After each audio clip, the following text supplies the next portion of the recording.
up to speed, up to speed, up to speed.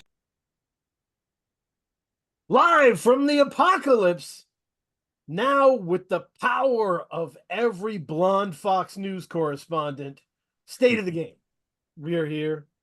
I am Dano, and I'll tell you what, I didn't think seriously about STDs until I played Leisure Suit Larry from my 80s, people. So I am assisted every week, as I am with someone. Is he playing a teacher on the new Fresh Prince of Bel-Air? Who knows? But he's my co-host every week. Kay Diggy, thank you for being here. Yeah, man. Yeah, no, it's beautiful, and we have some incredible people with us here today. Producer, someone who is known as the god of audio engineering, right? Just like someone you go in, you do your parts.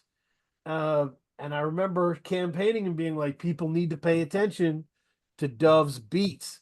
Dove's beats are crazy. And then Dove became huge and known as a genius for his beats. And I crossed him off my list as an issue. And I'm now campaigning for other people. So I thank you so much. Problem solved. Thank you for Steel Tipped Up for being. We worked hard on that, and now we're there. Yeah, people know now. People are like, man, he's so durable and does different styles. So in this one, so the best way to introduce what I've understood, Kay, we talk to people from all over the place, right? And whenever we do, somebody basically grabs us by the lapel and says, like, have you heard of such and such? They're a monster. They're the best. You need to hear them, right? So when I was talking to people from Chicago, this was Sketch 185, right? Have you heard Sketch 185? I have. I will. And Alaska was that with the New York Cats, right? Alaska Adams, it was a rap monster who could just rap cities into ruin. But also, on top of that, one of the three kindest people in the history of Free Music Empire to us. And so thank you for being a kind rap monster and for coming back. I feel like you're getting paid by the lie right now. But thank you for the kind words. It's a wedding toast every week. You know. But yeah, you've got a new album, Reverberations of a Dead Man's Ego. I'm very lucky to be tapped in. We were doing a Lupe Fiasco discussion, and I invited Mega from Secret House Against because he is grouchy in a similar way as I am. And he was the one in recommendation who was like, you need to hear this Alaska Dove. This is the one. This is good shit. You're gonna like it. And I'm like, all right, Nice. in. Nice. And it was That's Mega. awesome. It's huge. So how has the response been on this album? Really good. I mean, the way people talk about it is they really fucking love it, and that's Yeah. all we really wanted. Yeah. Yeah. I mean, I haven't seen any negative response. I saw one like 2-star review on like Rate Your Music or whatever it is, that website. Oh, where hell people yeah. do their What did it rating. say? I love getting bad rate. It just gave 2 stars. It didn't even bother to comment. So boring. but other than that, it's been really positive. So as long as it's positive or they hate it, I'm fine. Where it's like, Yeah. like those are the ones that break my heart. Right. It's just very different from structural dynamics of flow. And it's really interesting to go from one to the next. So yeah, it's as a development of the relationship. What did you two have a meeting and a powwow, like, what are we thinking for this next album, or did you just start doing stuff? Just start doing stuff. I think it's like a direction that, like, I think to an extent, like, structural was a transition from like what I was doing with with Griff and Zilla. It's like it was like a transition to like a more personal style. Like it wasn't fully there yet. And I think like this was the completion of that leap. Like getting to that, like writing, you know, with a new focus, going more inward than outward, I think. So I think like while it wasn't like we never discussed like this is what the album's gonna be about, I think like, you know, I never know what the album's gonna be about when I start writing. Right. It's just sort of like it's about what I guess whatever the fuck I'm going through during that period. And it's like my way of figuring out my life. That's so fun. When we like Dove, when we started this, we were always like asking people, so you got together and like planned out the album, right? You must have like got together and figured everything out. And like nobody fucking does that. They just find beats Very they rare like, from what I can tell. and they You're start- talking to artists. Yeah. That's like asking somebody that does like statistics. Did you just wing it? Yeah, from what I can tell, it starts with the first song Yeah. and pretty then the much. second song, and then eventually, if you have more than a few songs, you better have some direction. So you know the direction makes itself, you know, and I don't write lyrics, but I'm always privy to watching that process, and you know it just carves itself out if you're inspired enough to keep writing the songs. Yeah. Yeah, I think like around the start of it, I kind of hit like one of those big milestone birthdays that you're like, okay, I'm way closer to dead than I am to young. So that's like what was going on in my head a lot. Yeah. I did notes on this album. I loved taking notes, was great. And there was a I my notes are all just about entropy. And there was one that says Alaska has a way of connecting. This is a note on track 10. Until we make the unconscious conscious, it will direct our lives and we'll call it fate. Okay. Alaska has a way of connecting these experiences from societal down to the ugliness within ourselves. This album is a nesting doll of entropy. That's wild. Yep. Yeah, I think it's pretty on point. Yeah. Yeah. I mean, the ugliness in society is the ugliness within ourselves anyway, right? Like, Yep. you know, we become the things that we hate or we try to be better. And I think more often than not, we become the things we hate. I think we all do it. Like there's all things that we do that we're like, fuck, I can't believe I became that. Even if it's just for a temporary period of time. Like we look back on our lives, we're like, oh, I was a piece of shit then, huh? Right. I think, and to be fair and clear, I don't want to bullshit anybody. When I first heard Structural Dynamics of Flow, I was like, by the end of it, heavy breathing into a paper bag. Like I was like, this is sad, because you were like a whirling dervish of societal issues, like bang, bang, bang, bang. And I was like, this is a lot, dog. I don't know, man. Like I got meetings all day. This is Funny is I thought it was a pretty upbeat album. But re-listening to it, there's a lot of reckoning happening. Like I think there's really cool. It's a really cool album. Like it has a lot of dialogue within yourself of what's going to happen and how we should deal with it. Yeah. Yeah, I mean, I think part of the writing process for me is like I get to leave all that behind when I'm done. So like I'm done with it. So I'm free from it. Maybe that's why I think it's happy. Right. You know, I don't know if like it's doing beats, it's the same way, but like writing lyrics for me, it's been that way for a long time. Doing beats? No, I don't know. I don't know what you mean. What do you mean? Like when I write lyrics, like it's like that's the shit that's been bothering me. And I wrote it and now it doesn't bother me anymore. Yeah, no, I can't relate to that making beats. It's just getting stoned and making beats. Yeah. Awesome. But no, whether I'm happy, unhappy, so I don't know. I'm just making beats, you know, The when I concept make is them. being stoned though. Yeah, pretty much. Yeah. Yeah. Especially Nice. for making the tracks. Like that's a definite part of the inspiration. the best description I heard about how it feels to finish writing, I think it was Grant Morrison who said it. That he was like, when you finish, it feels like moving a cabinet out of your head. Yeah. Nice. I'm like, yeah, that's how it feels. Yeah. So, Kay, how did you feel going from structural dynamics of flow to reverberations of a dead man's ego? I mean, reverberation. It was an interesting listening experience. It's almost like what's the best way?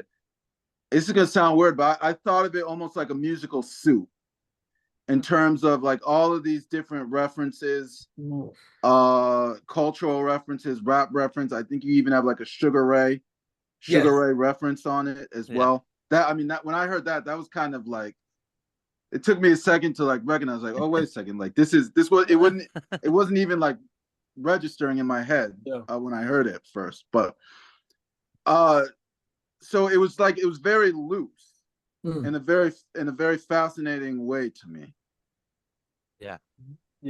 This album and even like the track, like you never knew, like the first listen, you didn't know what the next track was going to sound like. No, definitely not. That's a great point. Whereas on the last record, you kind of knew what it was going to sound like. Yeah.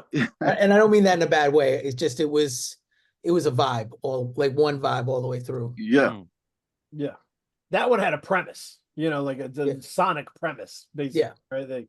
And this one, I feel like it's split between jazzy tracks. There's a beautiful jazzy section.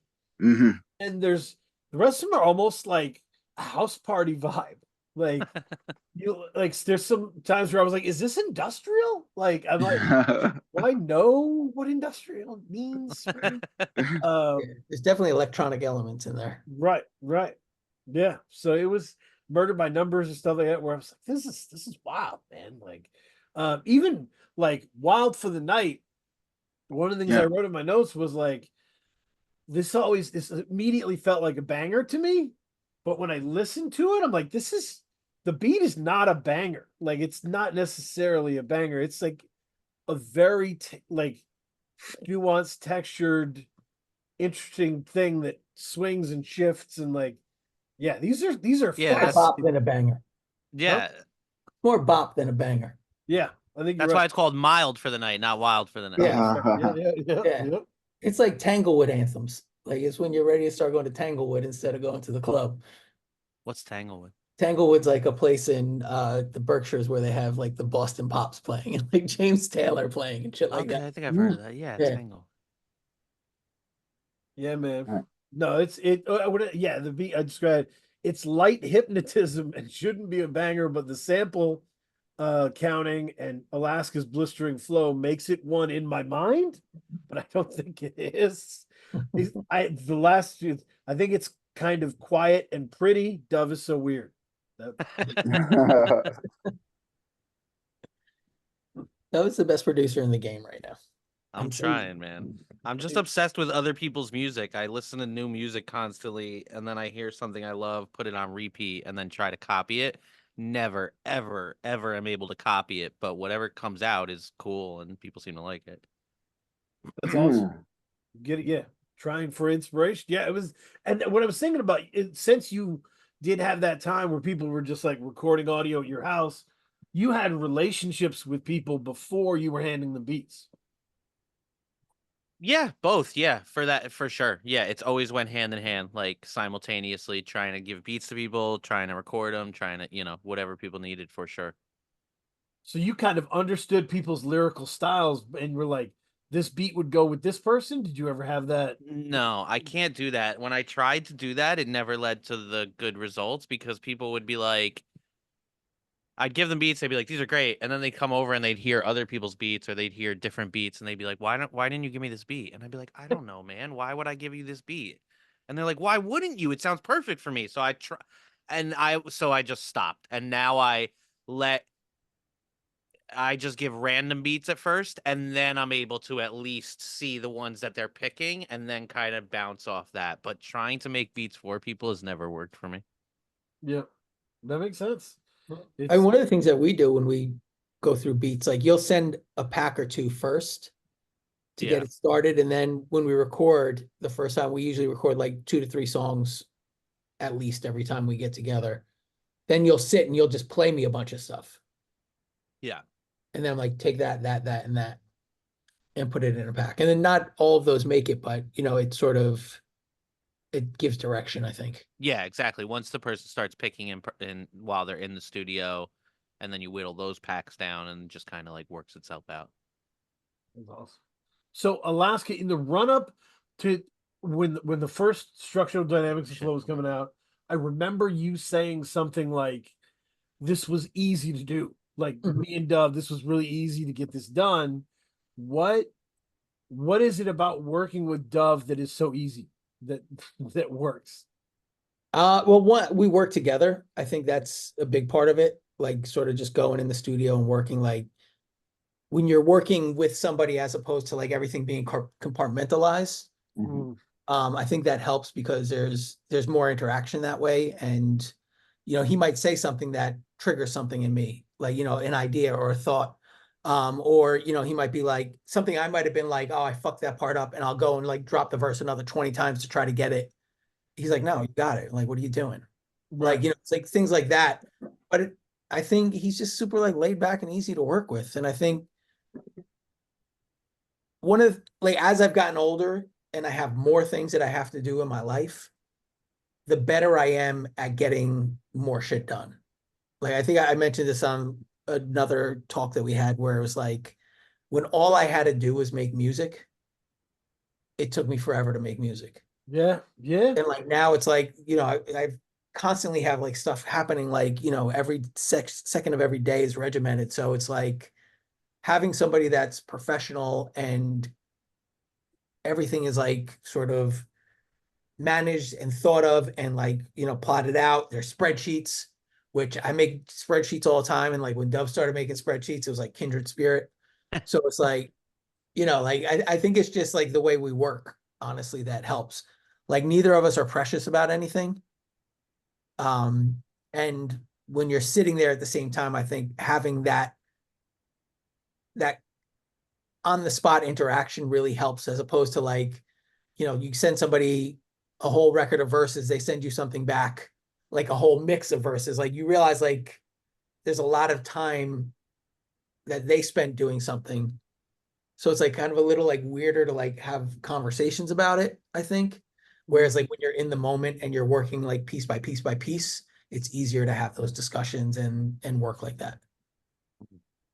That's I all. think being in the same place is a game changer. Like that's how it was when we all first started. We all had to be in the same place, and it, you know, was the most magical time in everybody making music. Like when you first start, like when you get jaded about music, it's because you're thinking like you're trying to get back to that feeling that you no longer get to when you're like, you know, chasing record deals, touring, you know, chasing down press, chasing opportunities. Like when it's just pure creation, that's when it's at its best. Right. If you're just sitting around with your people creating, you know, Yeah. just happily creating without expectations, that's hard to replicate. You know, when you get on, the expectations are going to be there even if you're sitting in the same spot. Yeah. So yeah. It's like when you go on vacation with your family, it's a whole different vibe Right. than when you're like your daily life, going to work, dropping kids off at school, picking kids up at school, bringing them to sports, and then having everybody in dinner, getting ready for bed. Then it's 9:30 and you're exhausted. Yep. You know, like it's a different vibe. Totally. No, that's, but the description you gave, like, syncs up well with the description Kay gave of the album, right? Because you're talking about being well organized, right? Having missions and goals, but in a loose enough framework to surprise the audience and yourself with where you go. And so that combination of organization and wiggle room is like, sounds like key to the kingdom a little bit. Yeah. I mean, I think so. What do you think? I think so. Yeah, I couldn't agree more. Like, yeah, pretty summed up actually. Yeah. And I think like sort of not being, I said it, I think a couple times, but just not being precious about anything. Like, yeah, I'll think, cut whatever. You know what I mean? Like I'm not gonna take anything personally. I'm there to finish the final product.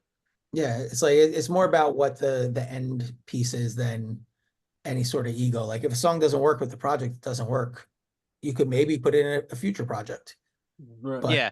What were some things that, I mean, because this album is so eclectic, what were some things that actually didn't work? Did or did not?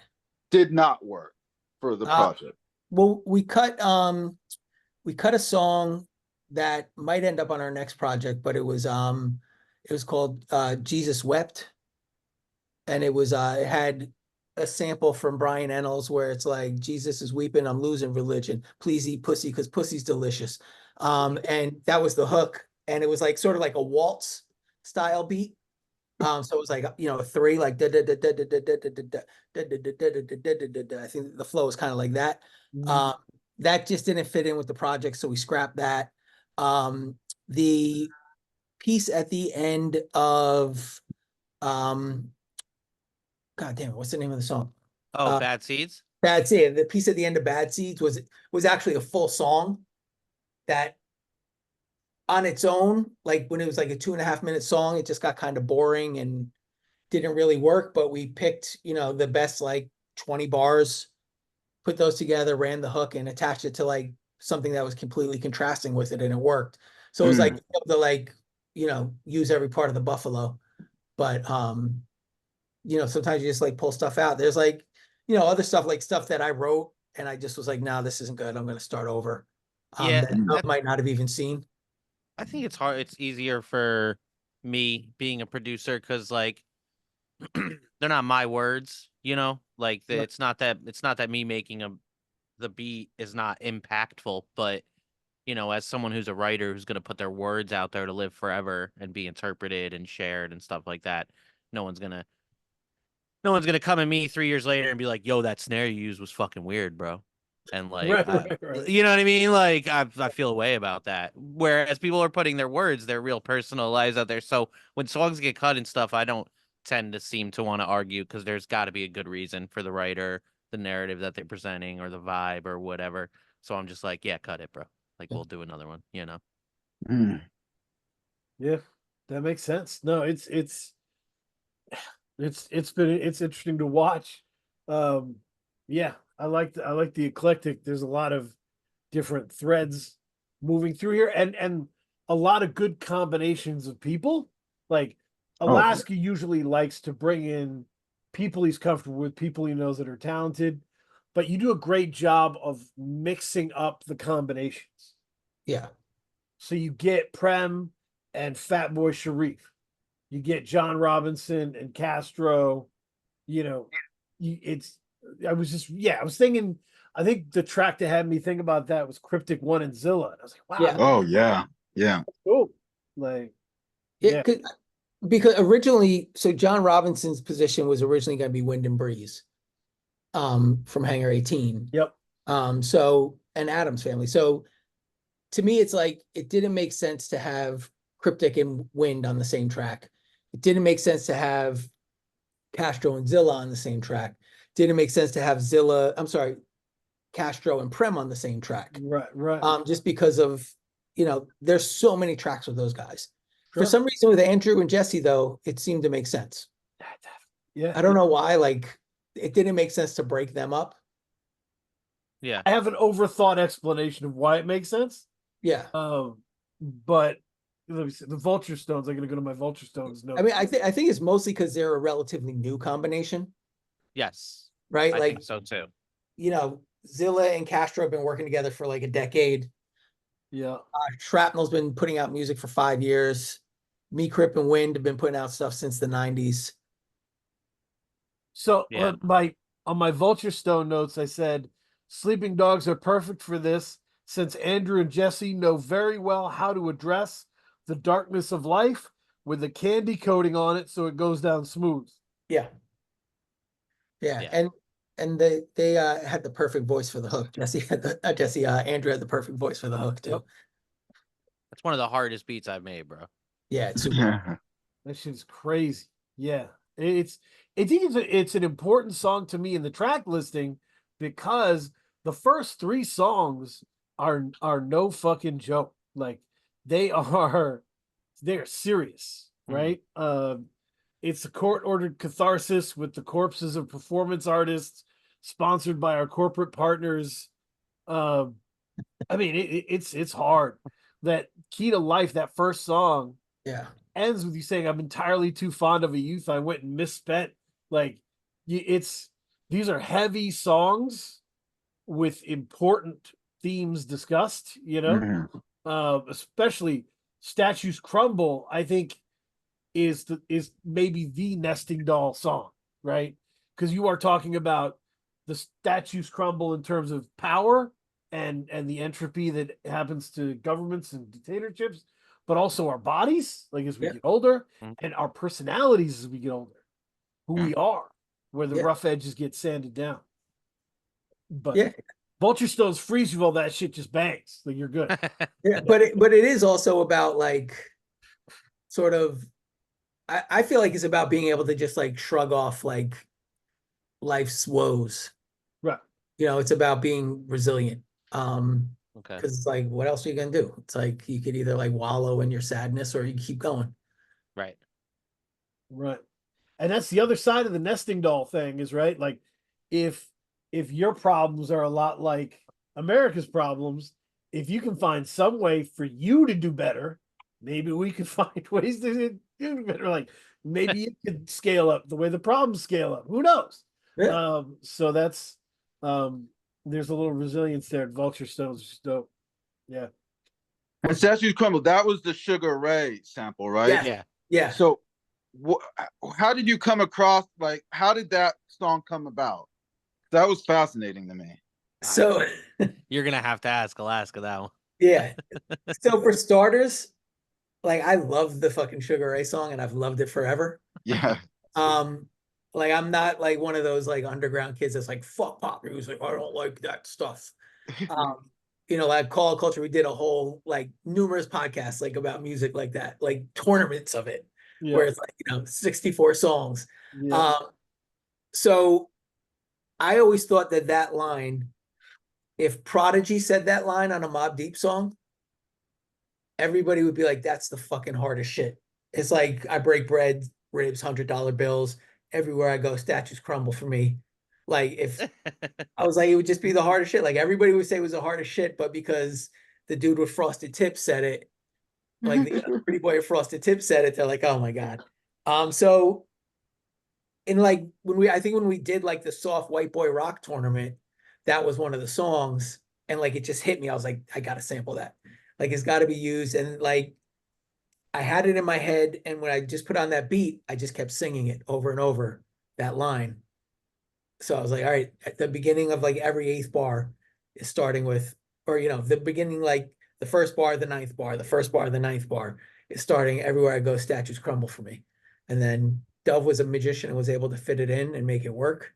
Because I often come to Dove with these ideas, like I want this to be the hook.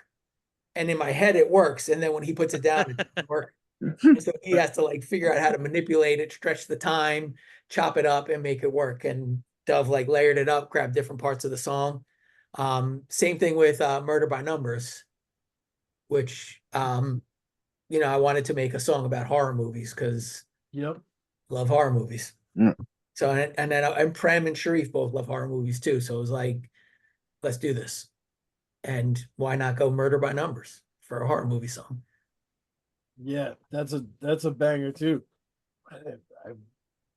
That beat is so wild to me. Yeah, it sounds like somebody being tortured. Yeah.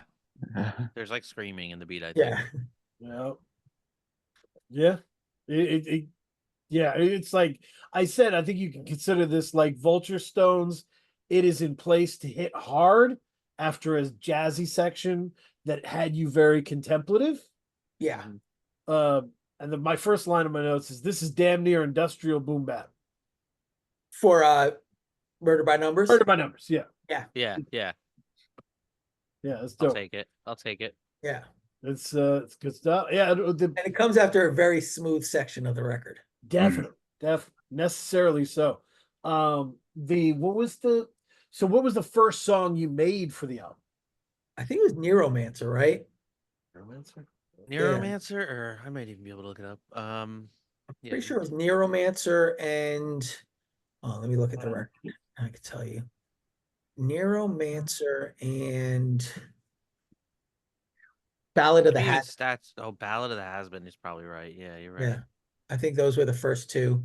We might have done Statues Crumble that same day as well. That's what I was just about to say. Statues Crumble came really early. Yeah, so it might have been those three, might have been the first three songs that we did. One of the things I always marvel at with Alaska is the word choice. Okay. It's so fucking cool.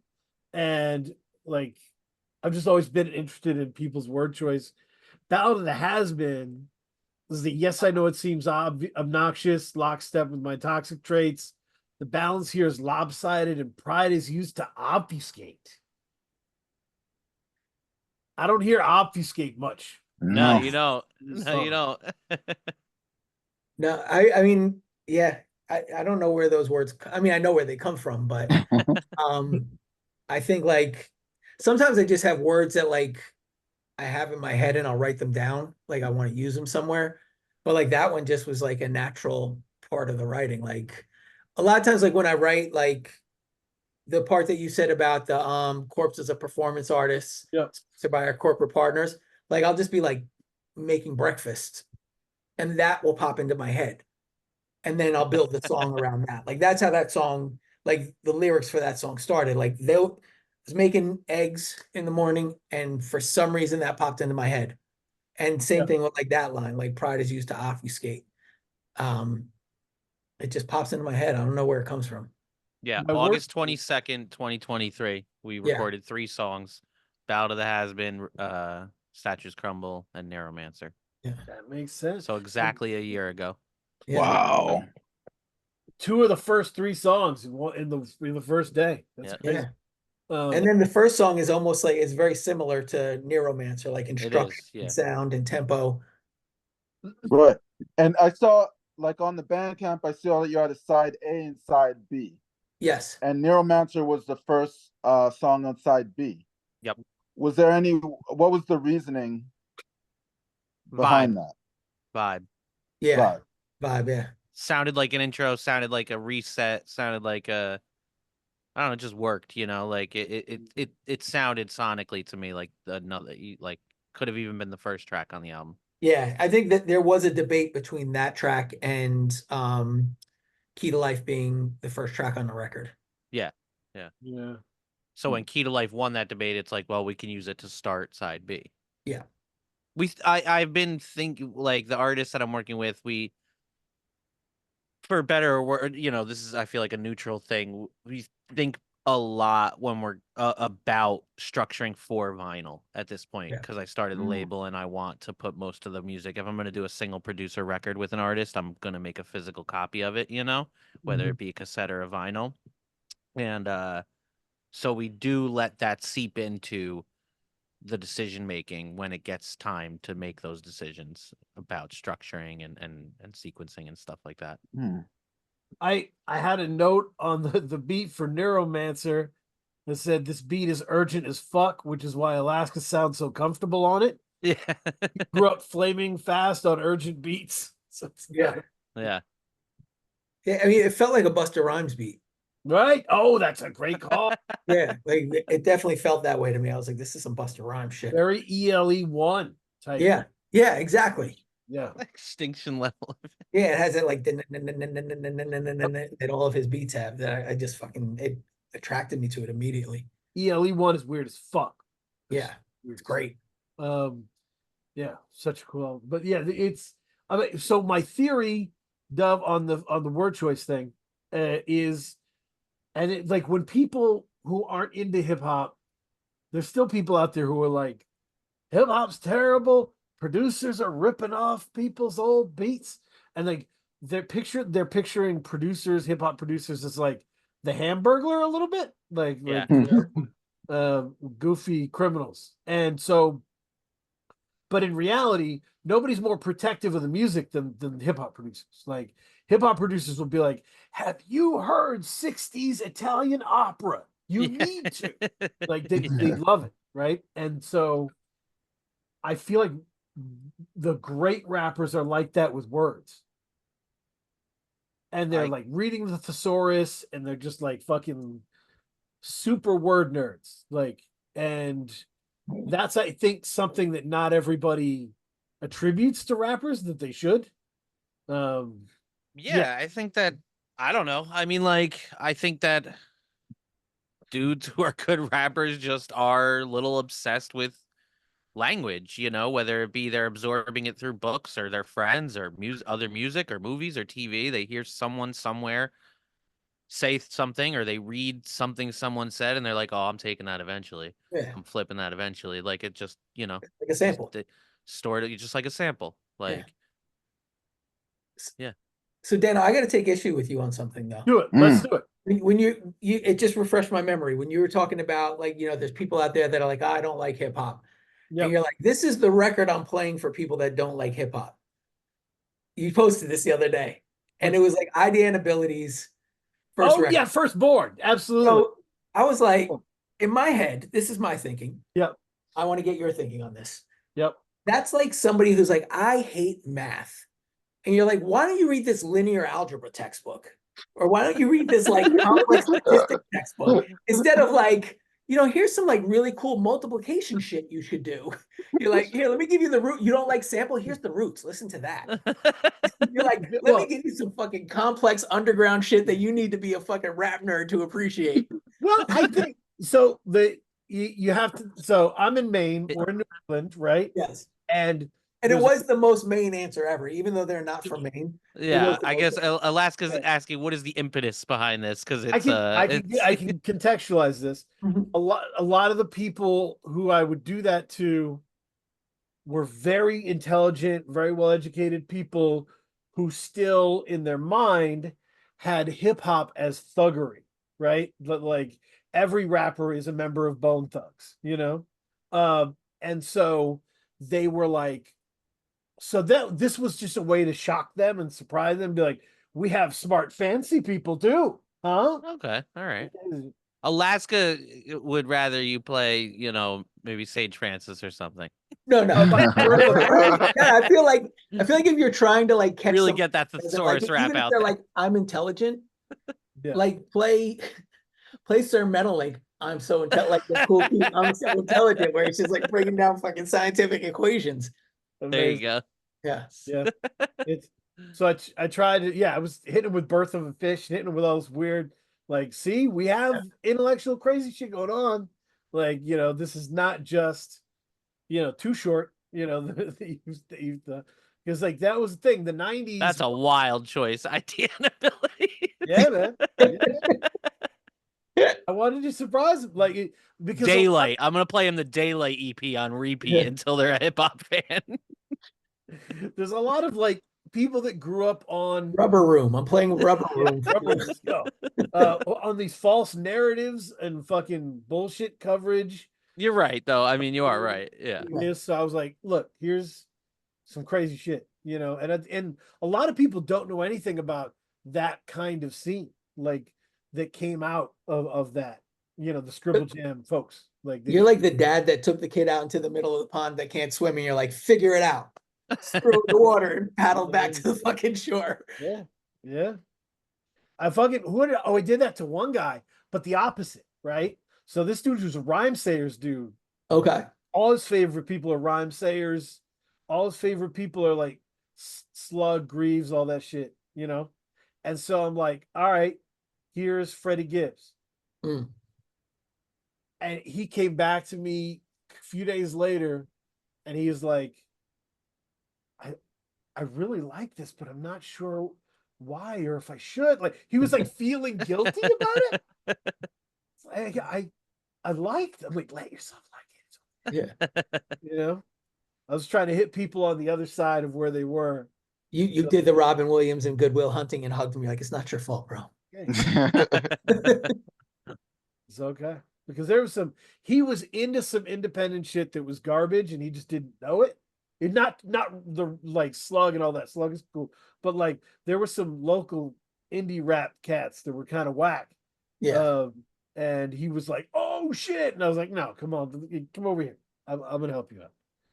Nice. So yeah, that was funny. But no, that's fair. I mean, it's different for everybody. But yeah, I definitely people that feel like they're above rap that it's not smart enough for them, I hit him right with Firstborn. Okay, You fair. know, to be like, yeah, take Having that context makes it make a little more sense. look down on that, you know. Gotcha. Yeah. So, but it's great. I was playing Human the Death Dance in the car. What is that? That's the Sage Francis album. Oh, okay. Epitaph. And he has this line about like he dating this girl and she says like, what would Bukowski do? And he says he'd make you his mom and then lie about you in the book. And my wife just smiled. It was just like, I'm glad she loves Sage Francis like this. Local legend for us in New England. He's got bars, man. Yeah. It's great. So, but yeah, back to you guys. They go Beckley tape back to the word choice thing. My description: the jazziest beat of them all, and Castro knows it. He starts off with his version of the Tim Meadows ladies' man voice. Did Alaska just say hyper diffusionism? John Robinson sounds so good over this beat. He needs an album of these. Yeah. Yeah. He sounds fantastic on it. Crazy. Yeah. And it like the concept and the topic was just like right in his science of life lane. Like, you know, like digging into like the ancients and shit like that. Like perfect. No, he was, yeah. Yeah, I didn't know what that shit was till before this song, Gobelke Tepe. Yeah. Yeah. It's yeah, that's a dope song. My favorite song on the album is Bad Seeds. Okay. My description of this, my favorite song on the album, the first truly jazzy song that reduces the maximalist scale of the production. Alaska does what everyone my age does, remembers how ridiculous our childhood was, masturbating to posters on the wall visible to everyone knowing that is your masturbation poster. So weird. The last blaring trap minute always surprises the shit out of me because I'm lost in the character of my generation, and then boom. So that's, yeah, it's really, I love that experience. Thank you, man. Yeah. It really fit well to that beat. It was a song, I had written that song to another beat, and then like Dove gave me that in the copy, and I was like, wait, this works so much better here. Another one of my beats, or no, it was I was working on some stuff with Andrew. Cool. And like it just sort of stalled out. And I had a song that I loved the lyrics, and I was like, all right, well, I don't know what the hell I'm gonna do with this. And then that beat popped up. Nice. Like, I don't know if you remember when we recorded, like I just like, you might have played the beat for me when I showed up at your house. I was like, wait, I have something. And we just knocked it out that day. For Narrowmancer? No, not Narrowmancer. No, not Narrowmancer. Bad Seeds. Bad Seeds. Yeah. Yep. Yeah, because it was like, it was towards the end of the record, like when we were recording, and I think do remember this. Yes, we did the song with the Brian Ennals hook, and we were kind of like, that's not going to work. And you were going through beats, and you played that. I was like, I got something. Let's do it. And you just laid it down that day. Laid it down that day. Yeah. Yeah. Nice. Yeah, I didn't even like have a hook. The hook was that hook was just the first 4 bars repeated. Badass. Yeah. And yeah, I think it was like, it just like, it kind of fit the sadness of like the sadness of nostalgia, I think. You know what I mean? Like there is like, when you go back and you look at those like sort of bittersweet moments in your life, you do it because it feels good to pick a scab. Right. Yes. No, it was one of the things that one of the weird Dan theories that I have about your current direction, Alaska, because I was listening to the PJ Katz 2018 album that's really dope. But you're still very loose and kind of, I just like to rap my ass off. And that was also recorded in like 2012, and it just took them forever to put it out. That makes sense. Yeah. Wow, that's wild. But where you are now, there's like, you know, I always thought that one of the things that was special about Kendrick Lamar is he was actively speaking for his generation, and he knew it. Who was that? Kendrick Lamar. Okay. So he was You've like, heard of him, right, Bruno Alaska? Mars. You've heard. No, I heard Bruno Mars. That's what I was like. No, Bruno Mars would be awesome. Weird. He is That's too. a thing. That's a thing. He is. Yeah, that's great. But like, no, so that he was like, yeah, let me tell you, this song's called ADHD, boom. Yeah. And he's speaking for his generation in a lot of ways. And I think your current mission is you're kind of contextualizing our generation, and being like, here's the fucked up shit we went through, what we caused, the mistakes we made. Here's this. So like, and it's great for me, people my age can be like, that was weird. But it's also great for younger listeners who are in the circle of this underground to get the context of like, why are things this fucked up? Let me tell you a story. And because they've always been and always will be. Right. Yeah. And so that's one of the things I think you're on like a crusade to provide generational context. I don't know if that's the case, but I appreciate that it comes across that way. That's in my head. That's all. Yeah, no, I like your headcanon. Yeah. Yeah, I'm going to use it actually. But yeah, I mean, I think in some ways, yeah, I think it's also just like, it's more providing the context for our generation, like looking back, like where we're like, these kids are fucking soft, or like they're stupid, or they're weird. I'm like, we were fucking idiots too. What are you talking? Yeah. Like everybody's a fucking idiot when they're 20. Everybody's a self-important asshole in their 30s. You know what I mean? Like these are all generational things. And as you get older, you realize it. It's like when the New York Times writes an article, like, you're not going to believe this, but 20 somethings really like going out to dinner with their friends and drinking. It's really unique to this generation. Millennials love it. Gen Z loves this. Like, no shit. Everybody fucking loves that because you got money and you got friends and you're not going out with your parents anymore. Right. Do you know these families are leaving the city? It's weird. Like millennials now are leaving the city with their families. Yeah. No, it's really, I think it's a really good thing to have, and to be able to, like, it's almost like rock did this a while ago, right? Yeah. Rock had these albums where it's like, oh shit, it's a new Leonard Cohen album, and it's gonna tear you apart. It's good. Yeah. And hip hop never allowed that to be. I always, and you'll feel me on this, Alaska, I always wanted more Slick Rick albums. Oh yeah, without question. Like what would a Slick Rick album sound like now? Yeah. Like what would it have sounded like around the time of the Ecstatic? Yeah. When he laid that crazy verse for most, like what would a full album of him been like at that time? Like we missed these eras of Slick Rick.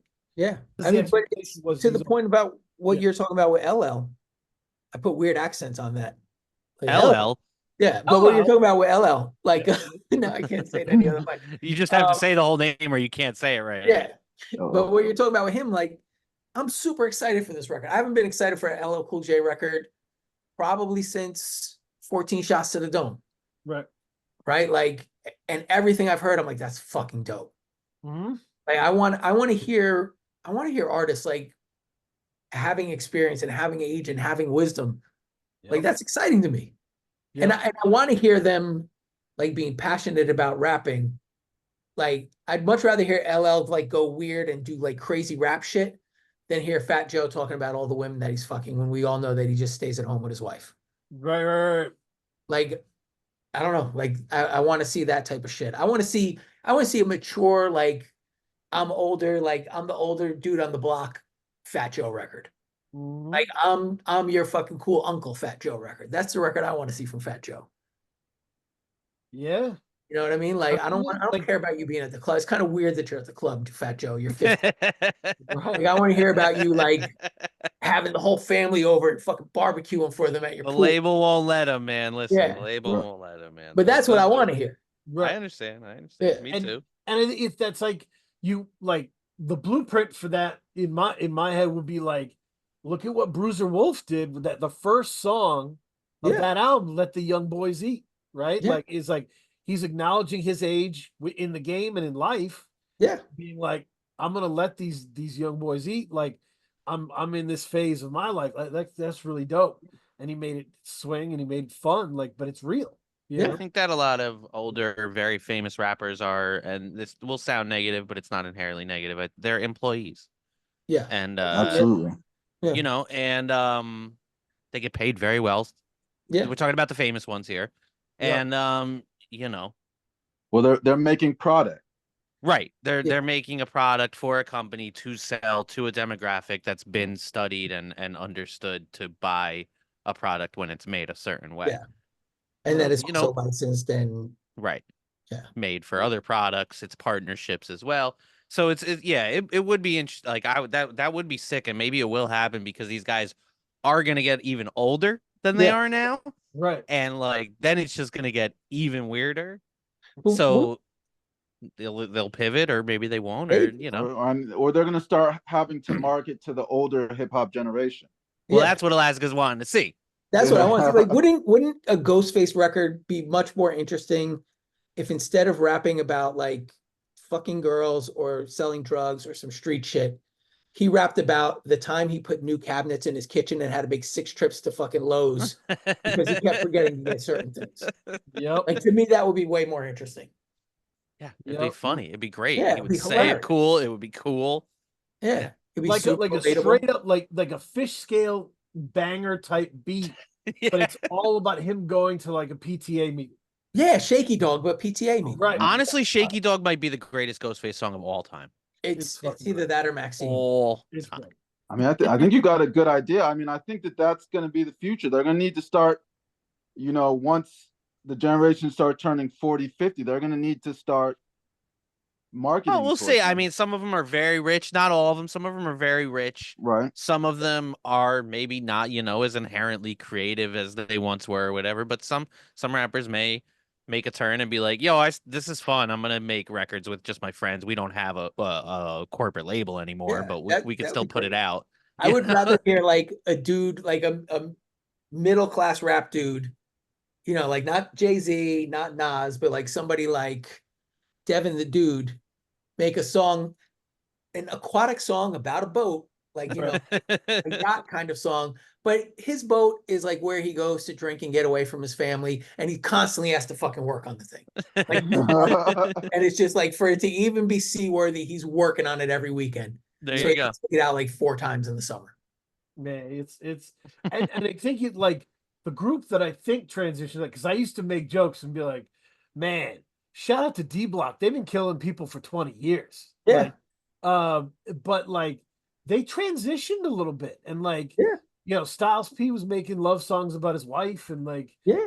talking about No, those 3 guys are like they own companies. They have like a juice. They're interesting dudes. They stay Yeah, relevant. right. They're way more interesting now to me now than they were Yeah. 20 years Yep. ago. I think that's fair. I think Yeah. that's fair.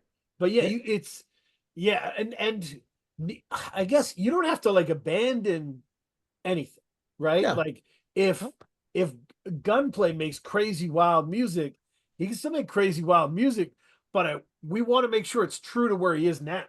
Yeah. Well, Right? Gunplay may not be the best example to use here. Yeah, that's true. But I feel like I it's picked the way best rapper I can sadder. think of, though. It's way sadder when a 50-year-old dude is still like on the fucking talking about being on the block, you know, violent, like doing violent shit, doing Yeah, like whether they are or not, it's just sad. It's like, damn, Yeah. dude, like you shouldn't be doing that at this point in your life. Even if you're not like, you know, you could be fucking working class rapper, dude, but like, you know, you should be like at home by 9 o'clock. Watching like listen, man. watching Real Ka took Housewives with your wife or some shit like that, or 90 Day Fiance with your wife. Like that's what you should be doing. Ka took a swing, man. The first track on Ka's new album is very much walks that line of being an old. Is this an old guy yelling at young people or not? Like he does it really good. You should check out the Really first good. track on his new Yeah. album. I always loved Ka because Ka, like, and I understand people don't love, some people like the delivery's one note or whatever. To me, I heard Ka it called the Oasis delivery, Oh, okay. which Just kind one of note. changed. What's that? Well, it's like the rhyme scheme is the same as like Oasis songs. Oh, really? Yeah. Interesting. I didn't notice. That's cool. But to me, Ka's voice sounds like your old uncle who used to do a ton of street shit, who was sitting you down, Yeah. and he's like, "Let's have this conversation. I got some things you need to know about this life." Yeah. And that's always how I take it, you know. Yeah, I mean he's fucking an insane writer. Crazy. Yeah. Oh yeah. But this one particular song was just kind of on the vibe of what we're talking about. He's the hook is sort of like, this shit is dumb. Like the shit you're still rapping about sounds dumb, man. Like, please stop. Like, Yeah, and he's kind of making the same point on the first song of his new album. it's interesting because people cut out the piece about him talking about women over sexualizing in the music, but he hit everybody. He hit everybody on that song. Yeah, he made it very clear though. Even in the lyrics, he was like, "There's a in the lyrics, he's like, there's a difference between A and B. Like, I'm not talking about people doing this. I'm talking about this. Like, you know." He was clear. I'm with you. Yeah. So Kay, give me. Did you have favorite songs on this or runs on Dead Man's Ego that you're into? I mean, to get the playlist, I love the Statues Crumble. Yep. I liked Imposter. I like the run of Imposter, Murder by Numbers, Neuromancer, and then I really enjoyed Disappearing Acts as well. Ooh. All great tracks. Yeah, man. The mix. Yeah, but that run, the last 3 songs of side A was the run that I nice really liked. Yeah, Marcus was going crazy there too. Marcus Pin, who did all the scratches. Marcus did amazing work. Yeah, that was another thing about with the Marcus Pin scratches and kind of other audio, like the DJ counting stuff and things getting mixed in. It prevents any of these beats from becoming static. It feels like there's always movement happening. Yep. Within yeah. Yeah. Yeah, I mean that was the main purpose of it. Like it was like kind of almost having like a guitar soloist come in and just like, you know, drop bridge a things couple riffs together here and there. Marcus is fucking dope as hell. Like I don't know if you ever see like his videos on Instagram where he's just cutting. No. Oh yeah, if you follow him on Instagram, he just like posts videos in his story like of him practicing, and it's just dope. That's awesome. What element do you think the scratches brought to the project? I think it brought in movement. It brought in like cohesion. additional textures. Yeah. And it allowed us to have moments where we could just let an instrumental ride, you know, and then still have change and movement in there. Whereas like, you know, I'm not rapping, I'm not talking, you know, we could have like 8 bars of just an instrumental going. And Marcus just, you know, does some work over it. I think like it allowed us to play with song structure. It allowed to have a connective tissue through the whole record as well. Like an additional layer of connective tissue, because it's Marcus bringing his interpretation of what we're creating in. There's very little notes that were given to him about what we wanted. There was like a few, like Key to Life, I knew I wanted that scratch. The Mobb Deep scratches on Ballad of the Has-Been. But outside of that, he just really like he interpreted it as he saw it, which added a cool layer to it, I think. That's amazing. Yeah, and people should pull in people like Marcus, because I think adding scratches to your album really does change the texture of it. Yeah. It switches your brain and you kind of feel like you're listening to a live album a little bit. Yeah. It makes the music feel a little more vivid. Keeps it moving. Yeah. I think like I think even if it's like just having somebody else come in like that actually features throughout the record. Like you know, I did a record years back for Words Hurt where we had a singer come in. Right. And just add little textures and little pockets of like harmonizing or whatever. Just even if it's just like you know, like doing shit like that throughout the record, and like it sort of makes it a bit more cohesive. Yep. No, I told you when I was talking to Fielded, I was like, Woods just brings you in to be a ghost in these tracks. Yeah. You just haunt these songs, and she's like, I'm a good ass ghost. You know, she was great. So that's sometimes you need that shit. Yeah. We have a project we're working on, and I have an idea for somebody like that, I just have to make sure that they're able to do it. Mm. Joe, you know who I'm talking about. Mm-hmm. Yeah. Yeah, man. No, that's dope. So for me, I was gonna ask a question to you both. What do you think you do better now than 5 years ago in terms of rapping for Alaska, producing for Dove? What do you think you've added to your toolkit? I don't think that I make better beats. I think I just make good beats, and that'll kind of.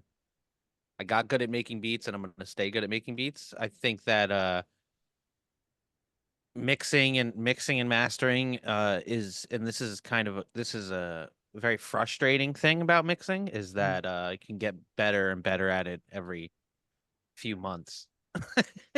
Which is really frustrating because you'll hear stuff in your old music that no one else hears, but you can improve. But it's fun that you get to apply it to the new stuff. So I think that I'm improving in just workflow, mixing, organization, administering, like kind of the behind the scenes stuff that's really seeing an album to fruition is not for everybody. And but for me and Alaska, we've been able to really do it pretty easily. Yeah. Yeah. It's really great. It's a blessing. For me, I don't know. Like, I think one of the things I do, and I realize that I do this when I'm going through the process, is like, and I this goes back to like Adam's Family, where it's like, there's like periods where I focus on style and like trying to get like kind of like stylistically crazy. And that'll get to a point where it's like it hits a peak, and then I strip it down and focus on lyrics. So it's like it's not as stylistically crazy. It's more like paying attention to the words. And I think I've found like a really good balance with those two. Yeah. Especially on this record.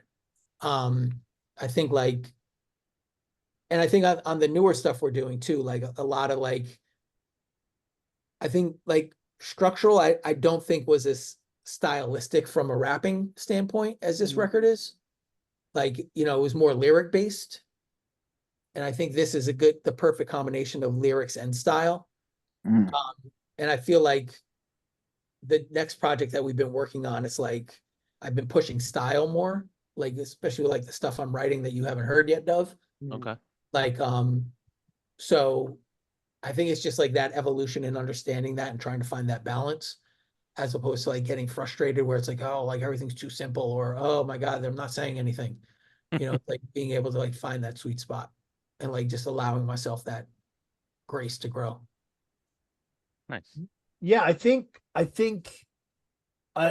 some of the people I admire most in terms of writers are people who can get dense and articulate and switch into concise and succinct. And you really nail that here. Like the last song, my conundrums, I love people, but most people are dicks. Like that's so fucking straightforward in your face, but like real shit, you know, like you could sit and think on that. Like that is, and there's more after that. The builds like, but the thesis is there and it's understandable, Yeah. I'm one of those people that like, I love being at parties and I love being around people, but I fucking hate people. Yep. You know what I mean? Like, so we'll have like people, like family over and stuff. Like my wife hates it. She's a complete introvert, but, and it's very unfair to her, but like, we'll have like Thanksgiving at the house. I'm like, yeah, invite everybody, because I'm just going to stay in the kitchen and cook shit and prepare shit. But I get off on the energy of everybody being there. Whereas like that leaves her to be like way outside of her comfort zone. That's wild. But I love like that energy of being around people. Like I love being like when, we did shit at Beer Wax, we'll go there, like, but I'll sit outside the whole time because it's just like, I'm more comfortable there. Like, I don't feel anxious. Like when I'm in the crowd, I'm anxious, but like being adjacent to people gives me energy. So that's kind of like where that comes from. That's awesome. This is just a long way of saying you like being around the people you like. Yeah, yeah, for sure. That's so funny. No, which I couldn't agree more with. Yeah, I think you nailed it right couldn't there. agree more.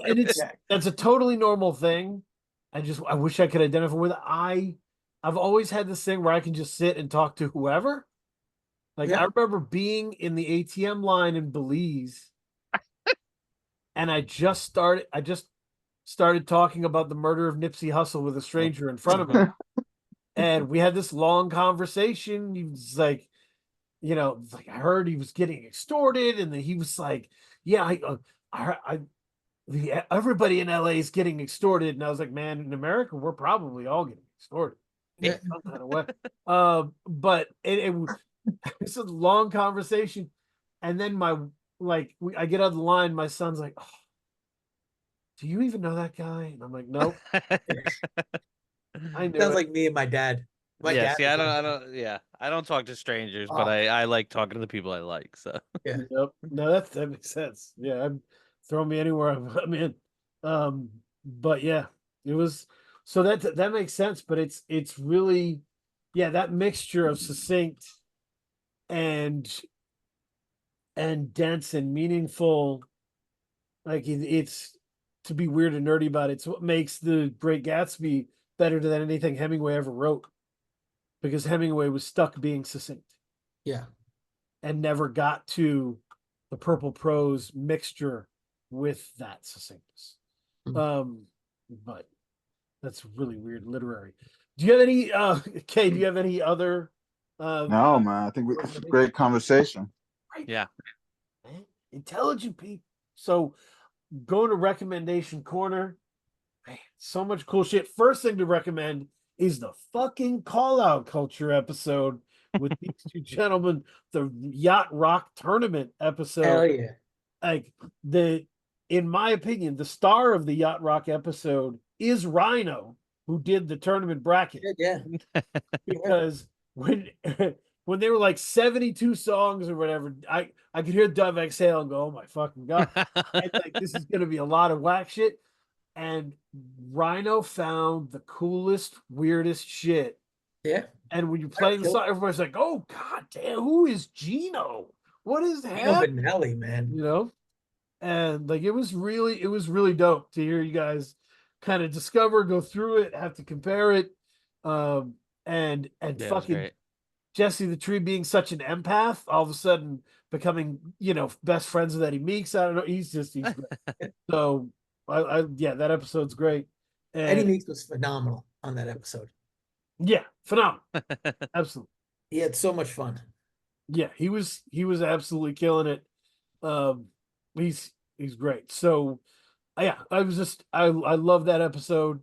And yeah, I've definitely got my own, thing running now because I got to wait. Which would have been your pick to win out of everything? Like, I don't know if you've gone through the playlist. Yeah, no, it's called Bobby Caldwell. Bobby Caldwell, okay. Bobby Caldwell. Yeah. But like I can't hate Summer Breeze. Summer Breeze banger. It's funny. I rarely hear that version. I'm always listening to the Isley Brothers version. Interesting. The Isley Brothers version is my shit. But I kind of loved, like, the Isley Brothers adopted a lot of these kind of folky songs. Yep. And then just like reinterpreted them into funk, and it was so fucking cool. But dude, running through the jasmine of your mind, bro. Yeah. So that's good stuff. There's also we got it. There's that got to rep some Curly Castro here. Restroy and Debuild with Fax One. Nice. I'm on that. He released the old Castro Chronicles here. J. Edgar Hoover had them in the vault. We got them out. And Restroy and Debuild is dope. It's like I have listened to a lot of old Zilla, and he always sounds the same to me. Like he never ages. This was the youngest I've heard Zilla sound. I was like, is that Zilla? He said his name Zilla. It was wild to do the back work. There's Kay, have you heard that Juicy J released a jazz rap album? No. I'm intrigued actually. Rave Night Social Club. He released like a 1-minute video explaining that he like got really into jazz, and like He's really into Grover Washington now and shit. Dope, Like, man. I was like, I can't wait to hear this shit. Like, this is gonna be great. Juicy J's awesome. I love Juicy J. So yeah, if anybody can make that work, I feel like he can make that work and make Oh, that. has he released it yet, or is it coming? It's released. It's out. It's out. Rave Night Social Club. Yeah. Yeah, it's super dope. And I'm not sure. Sometimes I forget what I have repped on this show. Let me see here. Oh, Heems released a new album, Vina. That is fantastic. He's got that's his second of the year. He's got another one called Lafander with Lapgun, and I just think he's been doing amazing work.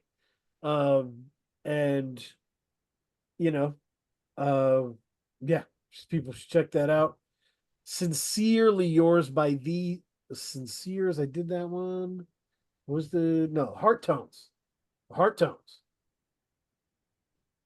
There's been, I don't know if I've told you this, Kate, but there's been like a bunch of Chicano soul hitting this year on Big Crown Records, and it's been super dope. Leon Michaels has been producing a lot of the stuff, and my favorite is Forever Ever by Forever and Ever by the Heart Tones, and it's just beautiful voice, fantastic production. Leon Michaels is amazing. So that's my last one. Promise. Word. Yep. So Dove, what are you listening to? Oh, shit, I don't know, man. I grabbed the new Ka album. It's really good. Oh, The Thief. Yeah, The Thief Next to Thief Jesus. Next to Jesus is really good. Menomina, there's a band named Menomina that's reissuing all their albums with extra songs. Yep. That's one of the greatest. That's one of my favorite bands of all time. I think they're unbelievably cool. So I'm excited that they're back. They took a 10-year break. Mm-hmm. Yeah, I don't know, man. The Oxa album is really good. The jazz band, that came out on Backwoods. Oh yeah, I haven't that shit heard is that one really yet. good. Okay. Yeah. Really cool. I've listened to some Ganja Sufi. You know, So much random good shit. stuff. Random So much shit. good stuff out there. Yeah. What Alaska, what are you rocking? I've been really bumping the new Cavalier record a lot. Oh, different. The last week or so, I've just been playing it nonstop. I like a week or so ago, I went just today bought the new Cavalier Denmark Vesey Death Quelle Take Two. Chris project. I Yeah. saw they just dropped that. Yeah, I need to pick Yeah, it I up. just bought it before we got on. Yeah, I Tone wanna Tank check is it out. on The that. first I one was recorded a great. Tone Tank verse for that. Nice. Awesome. No, that was my Montreal music, Alaska. When I was Nice. walking around Montreal, I was just banging that shit, like, because when you're on family vacation, Oh yeah, it's intense. You Oh, know, yeah. there's not enough space to be away from each other. I told Kay this shit. Like, I would go in the subway car. We're going to a destination. I'd be like, I'm gonna, see y'all there. I'm not gonna sit with you guys. I'm gonna put my music in, listen to Cavalier, set myself. Nice. This is my me time. Know what I like to do when we go on vacation? Because I'm real into graffiti. So I let them know I'm taking a day, and I'm just walking around the city looking for graffiti. You guys go do what you want. Yep. And like, I just will take even if it's just like I get up at 6 a.m. and walk through like alleys and behind like buildings and shit like that, put headphones on, listen to music and do that and take photos. Right. It's not, people who don't have kids might be like, oh my God, you're away from your people. No, dude, the family that's screaming at each other on vacation, they didn't do that shit. No, they didn't do that. That's do it. And then you meet up later and everybody's happy and you're like, cool. Exactly. Yeah. Exactly. Yeah. So that's one of my recommendations. The other ones are, I've been like in a big hardcore, like New York City hardcore, going back into that. My homie Mike, who did the photo for the album cover, recommended this documentary called the New Breed Mixtape documentary. It's like by Sasha, what the fuck's the guy's name from Ego Trip? Sasha, why am I blanking on his last name? Oh, fuck, Sasha Ferrer. No, I know who you're talking about, but it's what the hell is his name? Anyway, is that about New York hardcore, hate breed and shit? It's pre that stuff. It's like it was like this mixtape that came out. It was like all this sort of like early sort of late 80s shit. Sasha Jenkins. Sasha Jenkins, yeah. Oh yeah, that's right. So Okay. yeah, he put him and another dude put the documentary out. So I was listening to that a lot. One of the bands on there called Outburst has a great record called Miles to Go, and another band from that called Beyond has a brilliant record called No Longer at Ease. So I've been checking those. Bumping that Biohazard too, bro. No, bruh, that was a little too No? like All right. crossover for me. We were talking. There's this local music festival every year. All Roads. It's great. They book a really good mix of music, and they had a lot of metal. Nice. This year. And my son, it was his first experience with like Pantera voice. Okay. And he was making fun of it today, and they're going, Nice. Hilarious. So yeah, it was great stuff. Yeah, the Pantera voice is awful. It was. I love metal, but I can't fuck with that shit. It's everywhere, dude. Wait, what's the difference between the Pantera voice and the New York hardcore voice? Well, it depends on the New York Not hardcore much. you're listening to. Yeah, Because there is that's like true. an element of like that, like this sort of like thuggy New York hardcore, like Biohazard and 25 to Life, shit like that, like Danny Diablo stuff. Where it's like, Canteria, or what is it? Candiria or Candiria? What else? Yeah, man, that was a whole scene, bro. So yeah, I mean, it's definitely still screamy, but like I don't know if you listen to like Gorilla Biscuits, it's more like sort of tied into like a punk rock voice. Well, Gorilla Biscuits is fucking awesome. Yeah, but that's the scene. Like it's this like Yeah. sort of like late 80s scene. Yeah. Like that stuff is like the Pantera sounding stuff is like early 90s. Like the hardcore scenes, like they turn over like every 6 months. That's true. Yeah, that's fair. That's a good point. Yeah, no, it's wow. The Kay, what have you been bumping? No new music recently, but I did see a movie that I really enjoyed, Dee Dee. Dee Dee? What is it? It was like a Cannes film. Really good movie. It's about a Taiwanese 14-year-old kid. It's set in I think it's 2008. So it's like the era of MySpace. Okay. Really, really, really great film. Best film I've seen this year. Dee Dee. Oh, Dee Dee. Dee. Okay. Yep. That's good stuff. But yeah, always looking for new good movies. What did I see? Oh, I saw the Crow remake in the theater, okay? Oh, how was that? So I certainly had more fun than my friend who went with me, but I don't know what his expectations were. Kind of like you remember the movie Constantine with Keanu Reeves? No, I never saw that movie. It's like that movie's annoying friend, you know. It's not. It's a knockoff of that movie, really. And it was like, but man, yeah, FKA Twigs was great in that movie. Nice.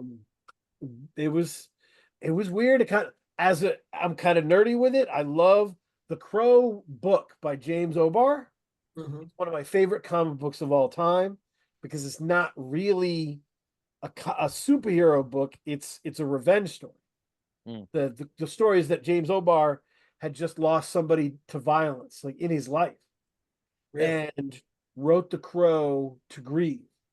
So, like in the book, the Crow is killing people and like grieving at them as he's murdering. You know what I mean? Yeah. He, like trying to understand this violence, and it was random street violence. In this movie, The New Crow, not spoiling anything, there's a lot of magical shit going on. You know, there's like there's all kinds of magical shit. Magical shit, okay. For villainy kind of magical shit. And it becomes the framework of a superhero movie. And I'm like, you kind of missed the magic of what this was, but I kind of figured you were going to anyway. The last really good reboot of a great old movie was probably like the Dread movie? Like Dread was really good, but the original one wasn't great. Right. But that never happens. No. Never. The Evil Dead reboot was really good, the first one. Oh, okay. I don't know if you like horror, but the Fede Alvarez version of the Evil Dead was pretty top notch. I think I might have seen that in the theater back in the day, because it was weird. They made every character so annoying that when they all died, I was like, good.